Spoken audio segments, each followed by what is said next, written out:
On the road to Texas secession. Yeah, let's talk about that. Instead of focusing on winning arguments, we're teaching the basic fundamentals of sales and marketing and how we can use them to win in the world of politics, teaching you how to meet people where they're at on the issues they care about. Welcome to The Brian Nichols Show.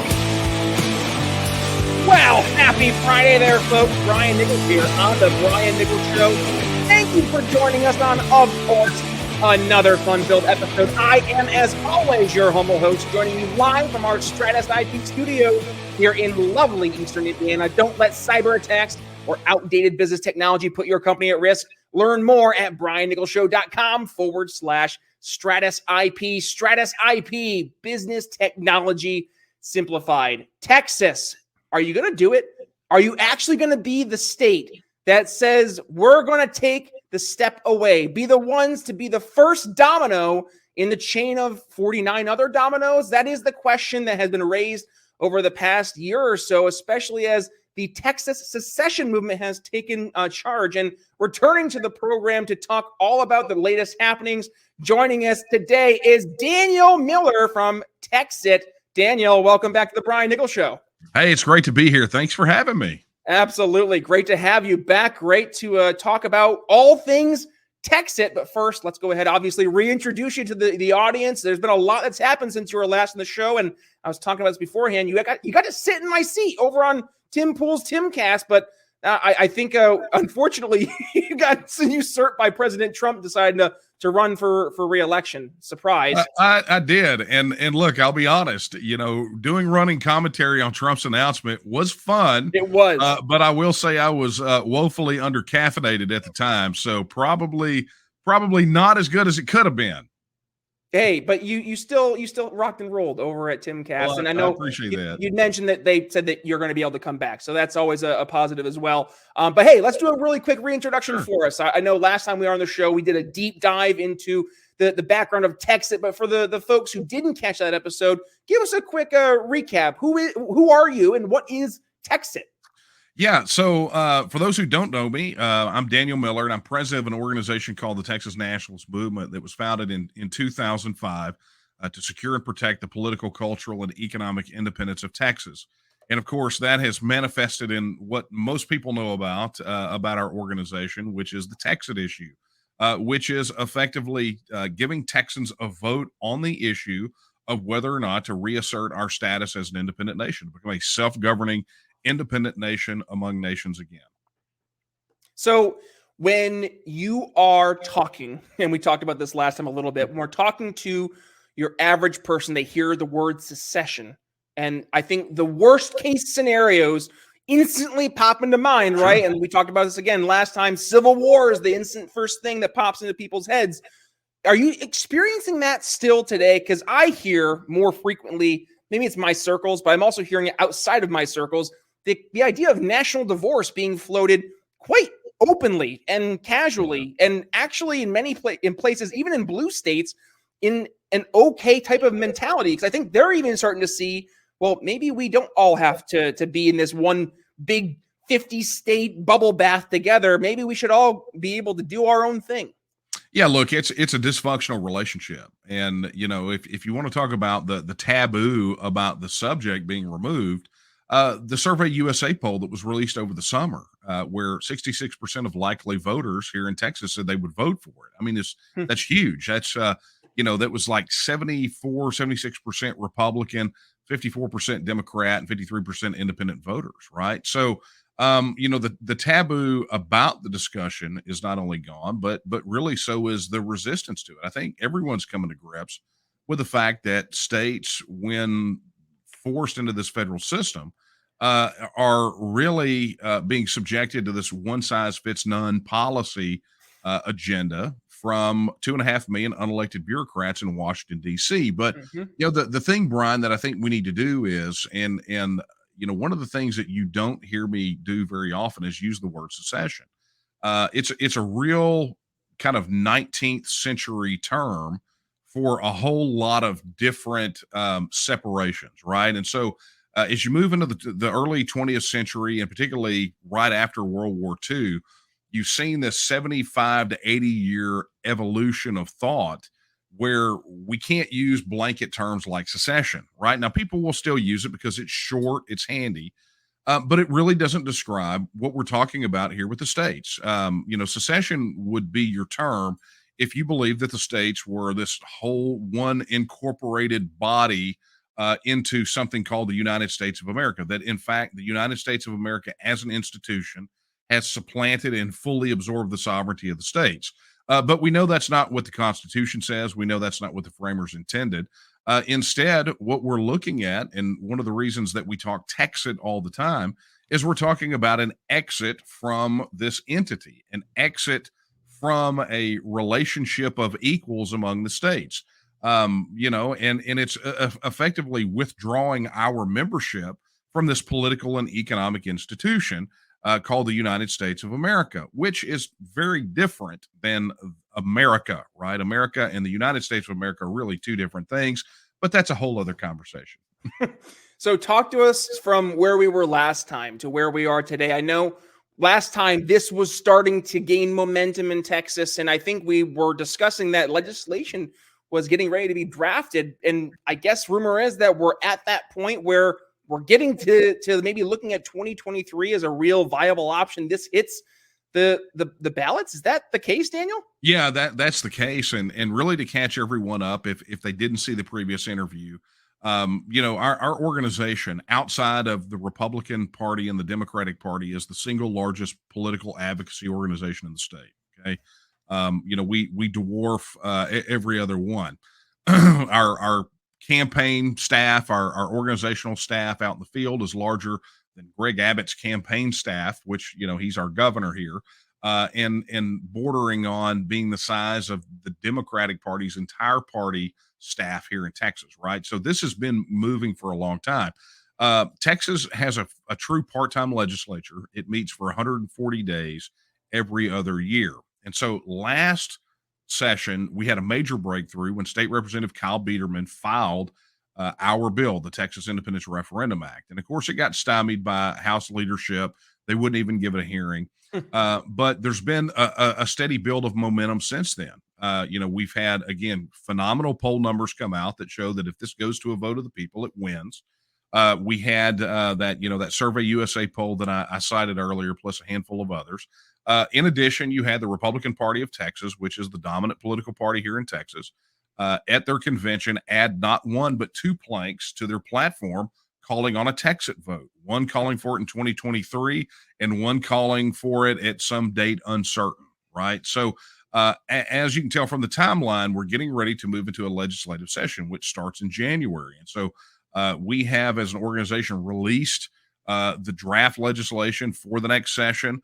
One of the legislators has put it into the process, so it goes through what we call our legislative council vetting process here, which is the first step in preparation to actually formally file the piece of legislation. That bill passes, and then in November of 2023, Texans will be able to go to the polls, walk into a voting booth, and there on their ballot will be the question: should the state of Texas reassert its status as an independent nation?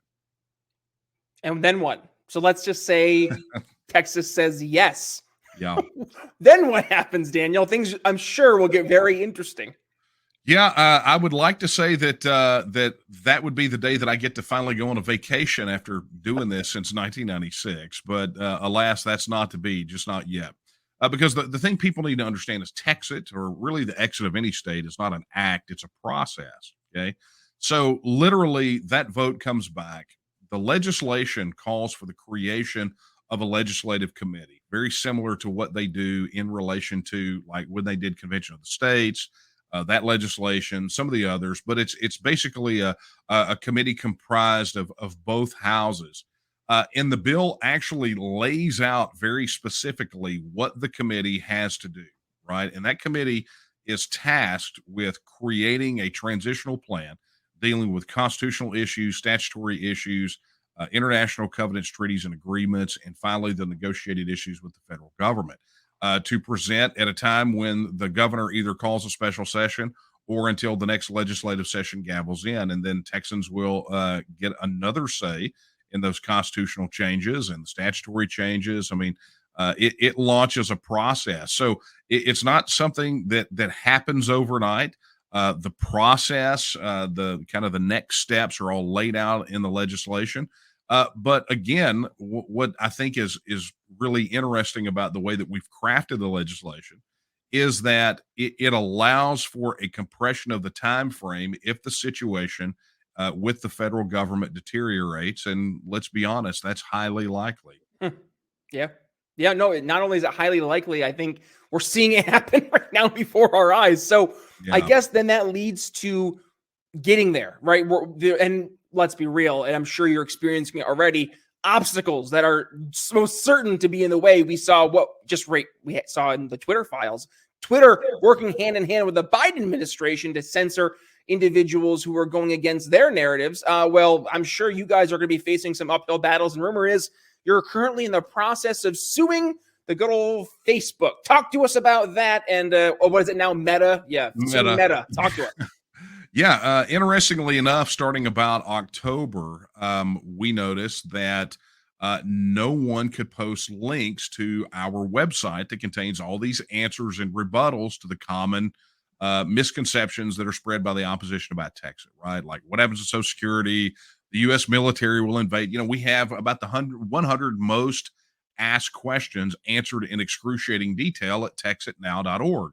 So, starting at the beginning of October, when our supporters would go and try to post links, the Facebook gods would determine that we were unworthy.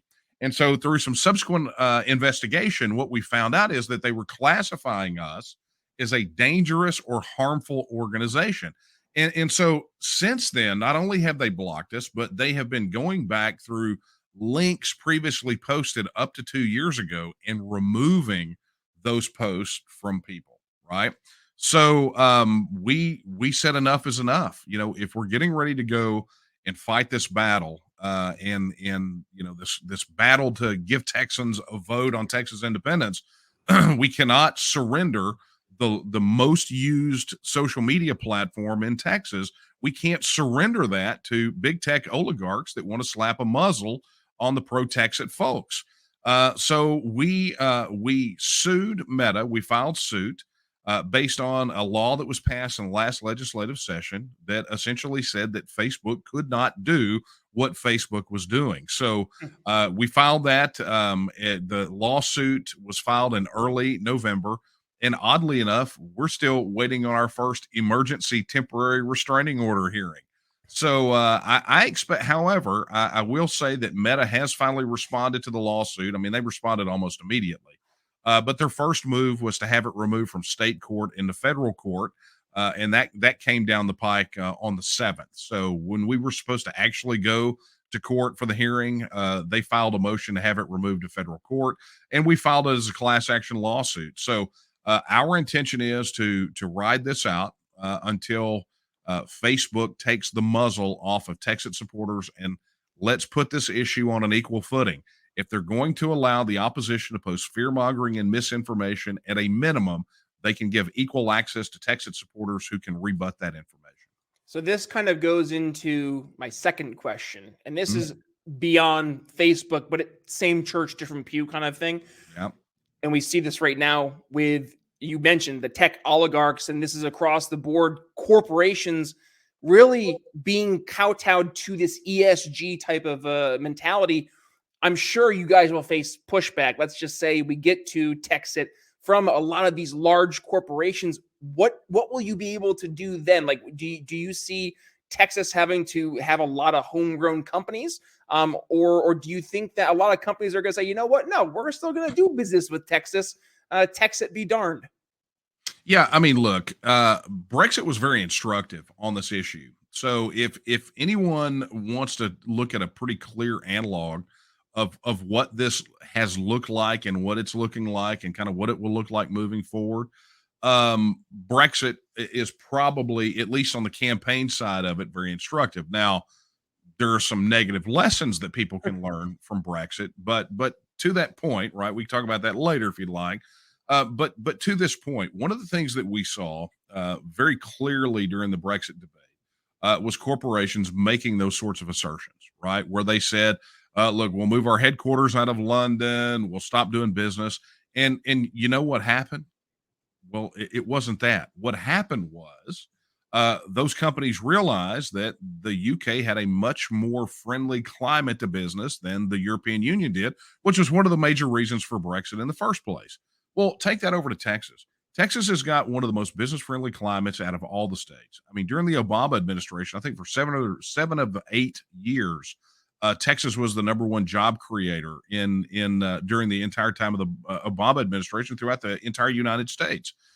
Texas has always had a business friendly climate. I think it could be better, but we have to begin that process of making it better by removing the 180,000 pages of federal laws, rules, and regulations and federal regulatory accumulation that destroys the bridge from poverty to prosperity, entrepreneurship. So, these companies ultimately, they may bluster, they may thump their chest, they may virtue signal that, they love the federal government and, President Puddin' Pop up there. But at the end of the day, they've got to make a decision that matches, that really adds to their bottom line. They have shareholders to answer to. And there's not a better place in the United States or in North America to do business right now than Texas. Just imagining Joe Biden having to respond to Texit just makes you have to when smile. when you said that Twitter was working with him hand in hand, I have to tell you, here in Texas, we refer to that as working with the Biden administration nose to hair. Especially if they're kids.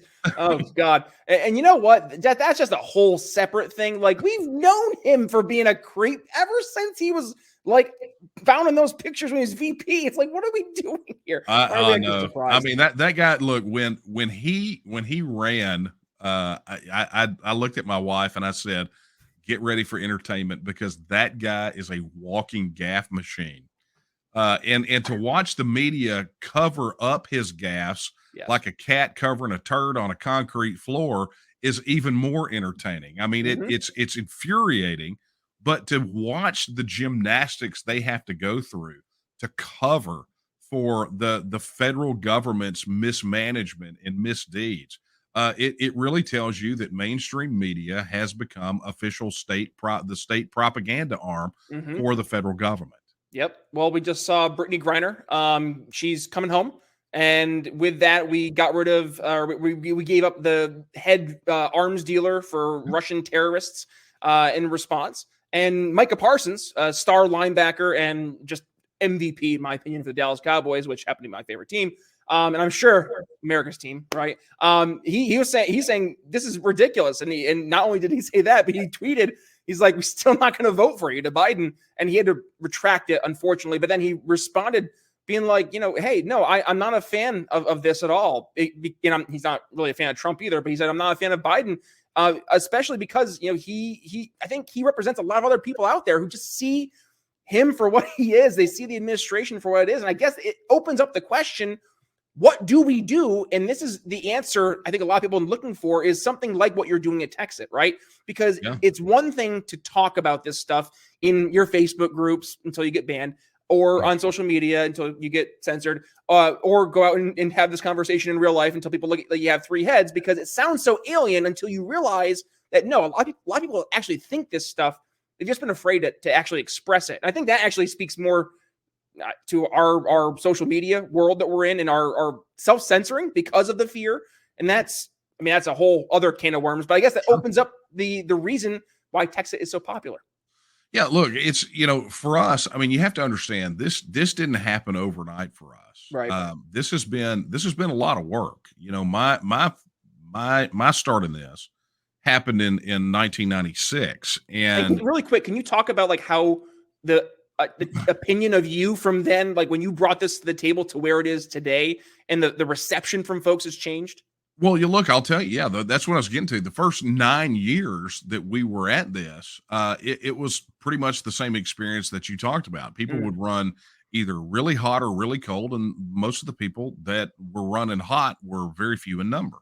So starting about 2003, we gathered together a bit of a brain trust, and we did an exhaustive 2-year study of independence movements around the world, right? And what prompted that was honestly the thing that really connected the logic of Exit for me back in 1996, which was that statistic from Global Paradox, that book by John Nesbitt, where he talked about that since at the end of World War II, there were roughly 54 recognized, fully sovereign countries around the world. And by the time of the book's publication in the mid 90s, there were 192, right? So the earth didn't get any bigger. They didn't fall from space, right? They had to be people like us that just wanted to enjoy the right of self-government. So what we did is we started this exhaustive study of independence movements around the world, both those that have succeeded, those that have failed, those that were still in process. We studied it from, things that have become now known as the 51st state movements to outright hard exiteers, right? And then we overlaid that with Texas law, sort of political reality, and out came the organization. And we entered into the field in 2005 with a strategy and a plan that involved getting the voters to deal with this issue, to really open up about it, to go out and do retail politics in the real way, to treat this as a real issue, because that's part of it. When from a mindset perspective, when you approach someone about this issue and you act hinky about it, or you think something's wrong, and you're sheepish, then they're just going to reflect that back at you. And so, you have to be confident in it. And what we found out in, from the years of 2005 to 2009 was we found that when we talked to Texans about this issue, there was excitement there, right? There were legitimately excited people that were excited to see that something concrete and real that wasn't crazy or fringe was being done. And I'll tell you, and I know we talked about this the last time, but if there are those people out there that are wanting to, at a minimum, start having this conversation, because I believe the conversation itself is extremely healthy to have, right? But if you want to have this conversation, the approach it has got to be very different than we should have our state leave, right? Some people aren't there yet. They haven't made the connecting logic. They, at a visceral level, understand that the federal government is unfixable, right? They understand it's on a trajectory that they don't agree with, regardless of their partisan affiliation, right? But they're not understanding it in the terms that the rest of the world does. And so what we do, and what we encourage others to do, is just ask the simple question. If right now your state was already a self-governing independent nation among nations, you had control over your own border and immigration policy, over your own monetary and taxation policy, your own trade agreements, your own travel agreements, you had your own embassies and passports, you had what 200 other self-governing independent nations around the world have right now, okay? And instead of talking about withdrawing from the Union, instead you were talking about whether or not your self-governing independent nation should give all that up and join the Union. Knowing everything you know right now about the federal government today, would you vote to join the Union? Absolutely. And that's how you have the conversation, because most people don't think about it in those terms. But ultimately, this is really a question of regaining control over your own political destiny. Right now in our state, in the way that we look at it, if all 17 million Texas voters went to the polls and voted on an issue 100%, at this moment, that decision could be overridden at the stroke of a pen by an executive order or an unaccountable, unelected federal judge or some act of the United States Congress. I mean, that's just the way that it works. If all Texans, if our entire congressional delegation, all 38 of them, voted a specific way right now, we are outnumbered by math in the United States Congress. So you have to fundamentally recognize at the moment that you look at the federal government and say it's broken, it's going in a direction that we don't want it to go, whether that's over debt, whether that's border, immigration, whatever that direction is, right? You realize that even if you did everything, you had all of your voters, all of your population, all of your congressional delegation, all saying, hey, we don't want to go this direction. Understand that mathematically it's not in our favor, right? So we can't make that happen. And for us, that just means grabbing back to what the framers and the founders intended for states to be sovereign, self-governing, entities, rejecting an institution that has rejected the principles on which that union was founded, and reclaim our right to be a self-governing independent nation among nations. It's as simple as that. It is as simple as that. Daniel Miller, we could go on and on and on. And unfortunately, we are already hard pressed for time, which means that we're already at the part of the show where we got to go ahead and do final thoughts. I'll kick things off. Why not? And that is, folks, you hear when we're talking about Texit, one of the important pieces to this, one of the recipe, the ingredients to the recipe, let's say, is you had to have part of the political process. This would not be able to be going into the draft legislation without someone actually being in political office. So knowing that, it's important if you want to go ahead and start something in your community that will turn into something bigger, like what we have here with Texit. Well, it starts with you. And I understand there's a lot of barriers to entry. Running for local office, it can be tough. So what we're doing here at the Brian Nichols Show is we started candidate schools. So what we're doing, less than $10 a month if you are either already running for local office and you're just looking to learn the basics, fundraising, messaging, how to structure your campaign, all those little basic things that maybe you're just like, hey, I want to learn a little bit more so I can get more acclimated to this world of politics. We're here to help out. Or option B, you're maybe a little uncertain. You're thinking about tossing your hat in the ring, but you're not too sure. No worries. Join us. We're going to be having experts on the show who do this stuff all the time, talking about what works, what doesn't work, candidates who have won, but also, more importantly, I think, lost their elections, what worked, but what didn't work. We're going to learn from that and more. Head over to briannicholsshow.com/candidate school. Sign up today. Daniel, what do you have for us for final thoughts? It's quite simple. For anyone out there that is is losing hope or has lost hope, I'm just going to give you some encouraging words from Article 1, Section 2 of the Texas Constitution, which says that all political power is inherent in the people, and all free governments are founded on their authority and instituted for their benefit. And the people have at all times the inalienable right to alter, reform, or abolish their government in such manner as they may deem expedient. Those are pure words that deal with the issue of self-government, but they key in on the thing that is important that we all understand, and that is it always must be a movement of the people that changes our governing situation. And my friends, you're a people, right? Gathering people together starts with one person. You may not know a single person out there who believes like you do if you want to exercise that right of self-government, but start having the conversation, go out, find your people, and then go embrace your right of self-government because it's an inalienable right. And we talked about this many a time here in the show recently, but I got to bring it up again. From the late, great Andrew Breitbart, politics is always downstream from culture. So it's important for us to play the political and the cultural game as well. Daniel, thank you for joining us. Always a pleasure. And folks, if you got some value from today's show, I'm going to ask you to do me a favor. Please go ahead, give today's episode a share. And when you do, please go ahead and tag yours truly at B Nichols Liberty. Daniel, where can folks go ahead, tag you, but also go ahead and continue the conversation? Yeah, I would encourage people to visit our website at texitnow.org, or you can hit me up on all social media at the Texian DM.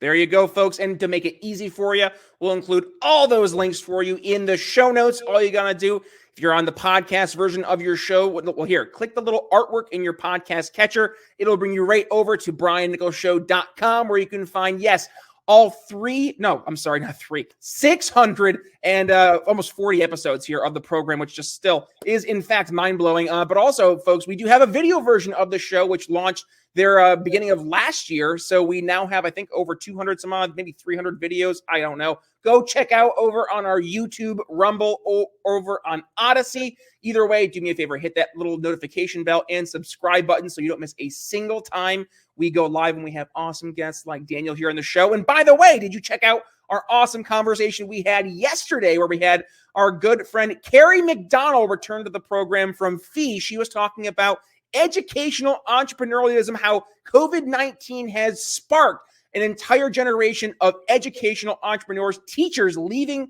the government schooling system and starting their own little micro schools. It's such a really cool story to hear that there are so many folks out there who are doing this brand new way of teaching. And guess what? It's getting rid of the old way of doing government schooling, changing the way we're looking at the status quo, much like Daniel's doing when it comes to talking about Texit. But with that being said, go have yourselves a great weekend. Brian Nichols signing off here on The Brian Nichols Show for Daniel Miller. We'll see you Monday. Listening to The Brian Nichols Show. Find more episodes at briannicholsshow.com.